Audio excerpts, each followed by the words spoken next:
Abhilashi University. Admission start for 2020 and 21. BAMS, D Pharmacy Ayurveda, BSc Honors Agriculture, Diploma in Agriculture, MSc Agriculture, D Pharmacy, B Pharmacy, M Pharmacy, BTech Computer Science and Engineering, PGDCA, MBA, MTech Civil Engineering, Mechanical Engineering, Computer Science and Engineering, 2-year Veterinary Pharmacist Training Course. Also contact for 4-year BA BEd, BSc BEd, Diploma in Arts and Craft, MA Economics, MA Education, MSc Geology Mathematics, PhD in Geology, Management, Education, Pharmacy, Mechanical and Computer Engineering, BSc Medical Lab Technology, BPT. Contact for admission. Abhilashi University, Chalchawk, District Mandi, Himachal Pradesh.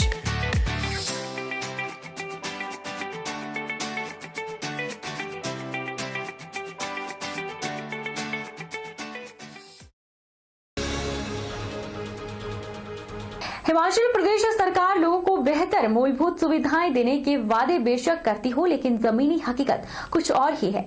ग्राम पंचायत चोली के आशय गांव में परिवार के 7 सदस्य क्षतिग्रस्त हो चुके मकान में रहने को मजबूर हैं। इस घर में इतनी ज्यादा दरारें आ गई हैं कि 7 सदस्यों की किसी भी समय मौत हो सकती है।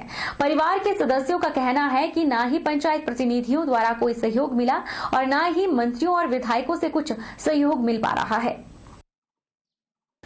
क्षतिग्रस्त घर में रह रहे 7 सदस्यों की किसी भी समय मौत हो सकती है, जिसके जिम्मेदार केवल पंचायत प्रतिनिधि होंगे, क्योंकि कई बार पंचायत प्रतिनिधियों को इस बारे में सूचित किया जा चुका है, लेकिन अभी तक कोई भी आर्थिक मदद परिवार को नहीं दी गई। वहीं दूसरी ओर गर्भवती महिला का कहना है कि उसे अपनी फिक्र नहीं बल्कि शिशु की फिक्र है, जिसने अभी तक इस दुनिया में जन्म नहीं लिया है और उसके मरने की तैयारियां अभी से शुरू है। घर के सदस्यों ने प्रशासन से गुहार लगाई है कि प्रधानमंत्री आवास योजना के तहत इन्हें घर मुहैया करवाया जाए ताकि यह भी अपनी जिंदगी खुशहाल जी सके। और हमारे घर में जो है दरारे हैं और मेरे पेट में बच्चा है। उस दौरान जो है मेरे बच्चे की भी मौत हो सकती है और हमारी भी मौत हो सकती है। मुझे तो किसी प्रकार की कोई टेंशन नहीं है, पर जो मतलब इस दुनिया में जो बच्चा आने वाला है उसकी टेंशन है। और मेरा जो घर है वो मतलब काफ़ी दरार आ चुके हैं और टूट चुका है। और मेरे घर पर मेरी वाइफ भी है, होने वाला बच्चा भी है। अगर घर गिर जाता है तो मेरे बच्चे की जान जा सकती है, मेरी वाइफ की। वैसे भी हमारे घर पे 2 रूम है और हम रहने वाले मतलब मेरी फैमिली के 7 मेंबर हैं। हम सारे 7 मेंबर हैं और कभी भी घर टूट सकता है। वैसे हमने सभी को बोला है, सेक्रेटरी प्रधान वगैरह को सभी को बोला है। वो बोलते हैं कि काम करवा देंगे। जब कब करवाएंगे वो बताओ, कब करवाएंगे? जब कोई मर जाएगा तब। हमारे घर को दरार जा रही है, बहुत खतरा हो रहा है। घर को हमारे को मेंबर प्रधान पटवारी सेक्रेटरी हमारे घर को मौका नहीं किया। जल्दी से हमारे घर में मौका कर पैसे भेजा दीजिए, हमारे घर का काम जल्दी से मौका करा दो। जोगिंद्रनगर शहर के नजदीकी दारट बगला पंचायत में एक 32 वर्षीय विवाहिता महिला आग की घटना में झुलस गई। महिला को उपचार के लिए सिविल अस्पताल जोगिंद्रनगर में लाया गया, लेकिन गंभीर हालत को देखते हुए उसे टांडा रेफर कर दिया गया। हादसे के कारणों का खुलासा अभी तक नहीं हो पाया है। आग में झुलसी महिला के बयान पुलिस ने कलमबद्ध करने चाहे, लेकिन हालत गंभीर होने के कारण महिला के बयान दर्ज नहीं किए गए। महिला के ससुराल और मायके पक्ष के पुलिस ने बयान दर्ज कर लिए हैं। पंचायत प्रधान और आसपास के लोगों से भी पुलिस ने गहन पूछताछ कर जानकारी जुटाई है। इस हादसे में महिला करीब 60% से अधिक झुलस चुकी है। आग में झुलसी महिला को देखकर मायके पक्ष का भी गुस्सा अस्पताल परिसर में ससुराल पक्ष पर फूटा।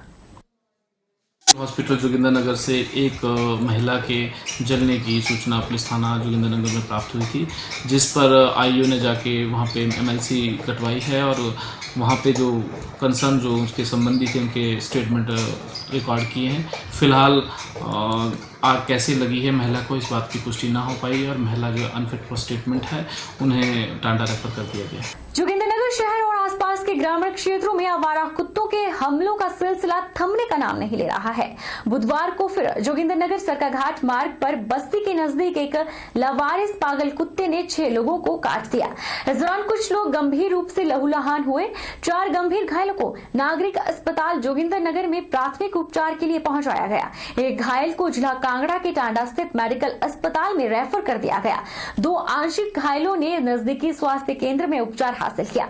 लावारिस कुत्ते ने अपने दांतों से सभी घायलों की टांग, बाजू, मुंह सहित शरीर के कई हिस्सों में गंभीर जख्म दिए हैं। मामला बुधवार सुबह करीब 8 बजे का है। बस्ती के नजदीक रास्ते में जो भी राहगीर दिखा उसे कुत्ते ने काट दिया। इन दिनों मंडी जिला स्वास्थ्य विभाग के द्वारा स्वास्थ्य कार्यकर्ता और आशा कार्यकर्ता के माध्यम से लोगों को गर्भ निरोधक उपायों के बारे में जागरूक किया जा रहा है, ताकि देश की बढ़ती आबादी को नियंत्रित किया जा सके। मंडी जिला स्वास्थ्य विभाग के द्वारा विश्व जनसंख्या दिवस के उपलक्ष्य में 11 जुलाई से लेकर 24 जुलाई तक जनसंख्या स्थिरता पखवाड़ा मनाया जा रहा है। मंडी जिला मुख्य चिकित्सा अधिकारी डॉक्टर देवेंद्र कुमार शर्मा ने बताया कि स्वास्थ्य कार्यकर्ता और आशा कार्यकर्ता के माध्यम से लोगों को गर्भ निरोधक उपायों के बारे में जागरूक किया जा रहा है। उन्होंने कहा कि कंडोम, गर्भ निरोधक गोलियां, कॉपर्टी और अंतरा जैसे नए गर्भ निरोधक उपायों से दंपति अपने परिवार को प्लान कर सकते हैं और लोग इन सभी स्थायी और अस्थायी उपायों को स्वास्थ्य विभाग से निःशुल्क प्राप्त कर सकते हैं। मंडी जिला मुख्य चिकित्सा अधिकारी डॉक्टर देवेंद्र कुमार शर्मा ने कहा कि स्वास्थ्य विभाग इस विषय को लेकर चिंतित है कि कोरोना काल के दौरान जनसंख्या में वृद्धि न हो जाए, क्योंकि लॉकडाउन के दौरान लोगों को गर्भ निरोधक उपाय के साधन समय पर मिले या नहीं मिले तो इसके परिणाम सामने आ सकते हैं। 11 जुलाई से लेके 24 जुलाई तक जनसंख्या स्थिरता पखवाड़ा बनाया जा रहा है। इस पखवाड़े के अंतर्गत हमारा यही ध्येय है कि जो हमारे हेल्थ वर्कर्स हैं, स्वास्थ्य कर्मी हैं और जो आशा बहनें हैं, उनके माध्यम से जो विभिन्न प्रकार के गर्भ निरोधक उपाय हैं उनको पब्लिसाइज करना है और जो पात्र दंपति हैं उन तक उनके बारे में बताना है, जिसमें कि हमारे कंडोम्स हैं, गर्भ निरोधक गोलियां हैं, कॉपर्टी हैं, PPIUCD है और कुछ नई तरीके भी हैं जिसमें कि एक इंजेक्शन है अंतरा जिसको बोलते हैं, और non steroidal non hormonal tablets हैं जो छाया नाम से आती है और हफ्ते में 2 बार ली जाती है। और इनके बारे में जो पात्र दंपति हैं उनको जागरूक करना है। ये इस पखवाड़े में एक अभियान के रूप में इसका संचालन किया जा रहा है और जनसंख्या है उस पर नियंत्रण पाया जाए।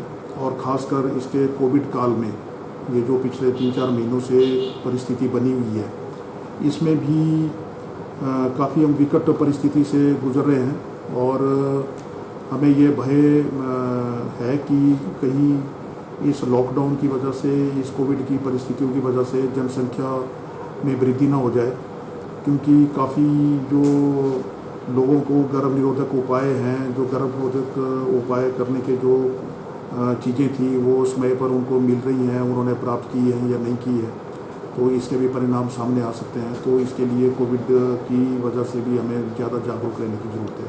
सोलन पुलिस ने 2 अलग-अलग मामलों में चिट्टा पकड़ने में सफलता हासिल की है। एएसपी अशोक वर्मा ने मामले की पुष्टि करते हुए बताया कि पहले मामले में सपरून चौकी की टीम ने यातायात चेकिंग के दौरान देर रात दोहरी दीवार के पास कुम्हारहट्टी की तरफ से आ रही एक पिकअप को चेकिंग के लिए रोका। गाड़ी के कागज चेक करने पर ड्राइवर द्वारा दिखाई गई डॉक्यूमेंट फाइल के बीच से 1.67 ग्राम चिट्टा बरामद किया। वहीं दूसरे मामले में पुलिस ने गुप्त सूचना के आधार पर एक युवक से 16.30 ग्राम चिट्टा बरामद किया है। उन्होंने बताया कि दोनों ही मामलों में NDPS एक्ट के तहत मामला दर्ज कर लिया गया है और अग्रिम कार्यवाही की जा रही है। कुम्हारहट्टी की तरफ से आई जिसको रोका गया और पिकअप में सामान था, तो चालक को दस्तावेज दिखाने के लिए कहा गया। जब चालक ने अपने दस्तावेज दिखाए तो डॉक्यूमेंट फाइल में दस्तावेजों के बीच में पॉलीथीन में चिट्टा बरामद हुआ, जो कुल जिसका वेट किया गया वो 1.67 ग्राम था। तो पुलिस ने इस संदर्भ में मामला दर्ज कर लिया और इन्वेस्टिगेशन इस केस में जारी है। जो दूसरा मामला था वो हेड कांस्टेबल दिनेश पुलिस थाना सदर से जब एक कोल्डम नाला के आसपास थे तो उनको एक सोर्स से इन्फॉर्मेशन मिली कि एक सौरभ नाम का व्यक्ति है, तहसील ऑफिस के पास उसका घर है, अगर वहाँ रेड की जाए तो कुछ कंट्राबैंड मिल सकता है। तो पुलिस ने जो लीगल फॉर्मेलिटी पूरी करके वहाँ पे रेड की तो वहाँ से पुलिस को 16.30 ग्राम चिट्टा बरामद हुआ है। पुलिस ने इसमें भी मामला दर्ज करके अभियुक्त को गिरफ्तार कर लिया है और इन्वेस्टिगेशन जारी है। स्वर्गीय वेदराम ठाकुर के 100वां वर्ष पूरा करने के उपलक्ष्य में उनके व्यक्तित्व पर भूटी वीवर्स कोऑपरेटिव सोसाइटी द्वारा बुधवार को भूटिको के सभागार में भूटिको की आत्मा नामक वृत्त चित्र का लोकार्पण किया गया। इस वृत्त चित्र के माध्यम से स्वर्गीय वेदराम ठाकुर के संघर्ष और बुनकरों को रोजगार मुहैया करवाने के लिए उनके अथक प्रयासों के बारे विभिन्न जानकारी उपलब्ध करवाई गई। इस वृत्त चित्र का लेखन एवं निर्देशन लोक संस्कृति के विद्वान एवं लेखक डॉक्टर सूरज ठाकुर ने किया है, जबकि एक्टिंग मोनाल कल्चर एसोसिएशन के अध्यक्ष केहर सिंह ठाकुर और उनके साथी कलाकारों ने इसमें अभिनय किया है, जबकि फोटोग्राफी नरेंद्र ठाकुर ने की है। भूटिको की आत्मा स्वर्गीय ठाकुर वेदराम जी और भूटिको पर जो ये वृत्त चित्र बना है, इसका एक ही मकसद था कि ठाकुर वेदराम जी का जीवन में क्या उद्देश्य रहा और कैसे कठिन परिश्रम से उन्होंने उसकी प्राप्ति के लिए लगातार प्रयत्न किए, चाहे उनको लाख मुसीबतों का सामना करना पड़ा। और उसका प्रत्यक्ष प्रमाण आज का भूटिको है। आपने देखा ठाकुर वेदराम जी ने गरीबी के से गुफा के बीच में जन्म लिया, घर नहीं था, पढ़ाई की बड़ी मुश्किल से आगे बढ़े, इंडस्ट्रियल स्कूल से ट्रेनिंग ली और उसके बाद आज कुल्लू शाल सारे दुनिया में प्रसिद्ध है हमारी। वैसे तो किसी वृत्त चित्र को बनाने में बड़ा टाइम लगता है और सबसे बड़ी बात उसमें छोटी छोटी बातों को ध्यान में रखना पड़ता है। उन बातों को निकालना, फिर उसको सर्च करना, सबके स्क्रिप्ट लिखना, फिर उस पर अमल में लाना, ये बड़ा श्रम साध्य काम होता है। और वृत्त चित्र का एक मुख्य उद्देश्य ये रहता है कि कम से कम समय में ज़्यादा से ज़्यादा बातें की जाए ताकि कोई पहले छूटे नहीं। रेणुका के ददाहू अस्पताल में आई महिला डॉक्टरों को किराए के कमरों में रहना पड़ रहा है, जिसका किराया 15,000 है, जबकि ददाहू अस्पताल में 3 रूम सेट है जो कि डेंटल डॉक्टर को दिया गया है, जबकि डेंटल लोकल रजाना से ही है। जब इस बारे में इंचार्ज डॉक्टर अमित गोयल से बात की गई तो उन्होंने बताया कि डेंटल डॉक्टर नाइट में कोई सेवा नहीं देता है और जो डॉक्टर चंडीगढ़ और पंजाब से आई हैं उन्हें ददाहू अस्पताल में कॉपरेट नहीं किया जा रहा है। रहने के लिए तो हमारे पास रेजिडेंस है नहीं, जो हमारे पास पहले से ही मतलब एक डॉक्टर अमनप्रीत हैं, उनके पास है एक रेजिडेंस और दूसरे हमारे डेंटल में हैं डॉक्टर विनोद, उनके पास है एक रेजिडेंस। अमनप्रीत के बाद डॉक्टर कितने रूम है उसके अंदर? उसमें जी एकोमोडेशन में 3 रूम सेट है और उसमें 2 बाथरूम, 1 किचन होता है उसमें। और जो डेंटल के पास है उसमें कितने रूम है? वो भी सेम ही है, उसमें भी 3 रूम सेट है और वही 2 किचन बाथरूम। वहाँ पर रहते हैं? वो अभी तो विदाउट फैमिली रहते हैं, अकेले रहते हैं। नई पेंशन स्कीम कर्मचारी एसोसिएशन खंड पद्धर की बैठक अध्यक्ष सतीश भाटिया की अध्यक्षता में सामाजिक दूरी को मद्देनजर रखते हुए की गई। बैठक में सभी कर्मचारियों द्वारा सरकार से मांग की गई कि केंद्र के तर्ज पर हिमाचल में भी 2009 की अधिसूचना को लागू किया जाए, जिससे कर्मचारी की सेवा काल में मृत्यु के दौरान उसके परिवार को पुरानी पेंशन का लाभ मिल सके। सरकार द्वारा कर्मचारियों की मृत्यु पर कोई भी अनुदान उसके परिवार को नहीं दिया जाता है। हमने एक स्कीम जो GIS हमारे स्टेट लेवल से शुरू की गई है, जिसमें जो हमारा कर्मचारी अगर जिसकी अकस्मात मृत्यु हो जाती है ड्यूटी टाइम पे, तो एक तो सरकार से हमने डिमांड की थी कि जो 2009 की जो नोटिफिकेशन है उसे लागू किया जाए, जिससे कर्मचारियों को जो पुरानी पेंशन का जो फायदा है वो मिलता था, लेकिन सरकार की तरफ से उसे लागू नहीं किया गया है अभी तक। तो हमने एक सरकार इससे अपने एसोसिएशन की तरफ से GIS की एक जो स्कीम है इंश्योरेंस की वो शुरू की है, जिसमें कर्मचारी को लगभग 1,000 रुपये प्रीमियम जो है तो उसको साल का देना पड़ेगा। पहले हम अपने लोगों से कलेक्शन इकट्ठी करके कर्मचारियों को अनुदान देते थे, जिसमें से कर्मचारियों को जो परिवार पीछे जो मृतक का परिवार रह जाता था उनका बेचारों का बहुत एक फाइनेंशियली उनको असिस्टेंस नहीं मिल पाती थी, लेकिन 1,000 रुपये दे करके उन्हें कम से कम 5 लाख रुपए जो है तो इंश्योरेंस के मिल जाएंगे। बहरहाल बुलेटिन में इतना ही। आप देखते रहिए HP 24/7।